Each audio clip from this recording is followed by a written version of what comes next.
Welcome to our channel English solution 48। English solution 48 में आप सभी का स्वागत है। इडियम्स की विद प्रेपोजिशन की ये थर्ड है।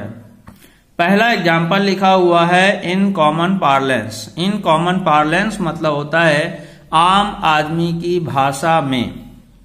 क्लियर है? In the words of common man. अगला लिखा हुआ है in no time. In no time का मतलब होता है क्विकली, विदाउट डिले, बहुत जल्दी, बिना देरी किए। फिर थर्ड है इन प्रिस्टाइन कंडीशन। तो प्रिस्टाइन कंडीशन मतलब होता है जैसे का तैसा, यानी जैसे सबसे पहले on the purchase and the beginning time में था और उसी कंडीशन पे आज भी पाया जाता है, तो उसे कहते हैं in the pristine condition. Clear है? तो in a new and original condition. अगला एग्जांपल लिखा है out of the question. Out of the question मतलब होता है अनिश्चित, अनलाइकली, यानी अगर आपने कहा कि दिस वन या दिस में बी हैपन, तो आपने आंसर अगर देना है कि शायद, नॉट कन्फर्म, तो आप कह सकते हैं कि आउट ऑफ द क्वेश्चन। फिर अगला लिखा है out of the woods. Out of the woods मतलब जंगल से बाहर। It means out of danger, खतरे से बाहर। फिर नेक्स्ट एग्जांपल है out of sorts. Out of sorts मतलब होता है टू बी अनवेल, यानी अच्छा ना होना या बेहतर स्थिति में ना होना। क्लियर है? फिर है ऑफ कलर। ऑफ कलर मतलब होता है जिसका रंग उतर गया हो, नॉट इन यूजुअल फॉर्म, यानी वो अब अपने यूजुअल फॉर्म में नहीं है। क्लियर है? चलिए आगे और पढ़ते हैं। फिर अगला एग्जांपल लिखा है of the hook. Of the hook मतलब है वो चीज आउट ऑफ ट्रबल, यानी ट्रबल से हट गया है। क्लियर? फिर नेक्स्ट है on the horns of dilemma. तो डिलेमा के हॉर्न्स पर बैठा हुआ, तो इन आ फिक्स। इन आ फिक्स भी आपका इडियम ही है और दोनों का अर्थ होता है दुविधा में, परेशानी में, असमंजस में। नोट कर रहे हैं? गुड। फिर लिखा हुआ है ऑन इट्स लास्ट लेग्स। तो जो व्यक्ति लास्ट लेग्स में है, it means about to collapse, कभी भी वो ढह सकता है या कभी भी वो नष्ट हो सकता है। तो monuments are on their last legs, तो मतलब monuments are about to collapse. Note करें?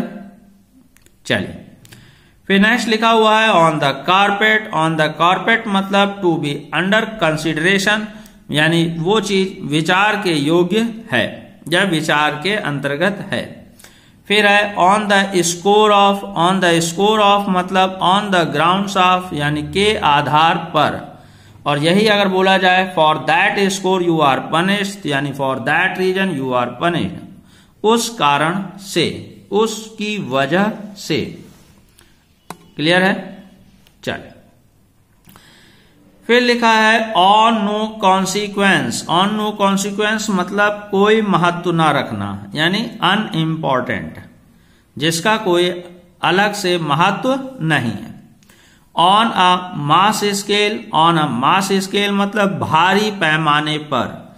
अगर ये नंबरिंग की बात करता है तो भारी संख्या में। नोट कर रहे हैं? चलो फिर लिखा है on the move. On the move मतलब होता है एडवांसिंग टूवर्ड्स, उस दिशा में बढ़ते हुए। On the move to south, to east मतलब उस दिशा पे बढ़ रहे हैं। On the pretext. तो प्रीटेक्स्ट मतलब झूठा बहाना।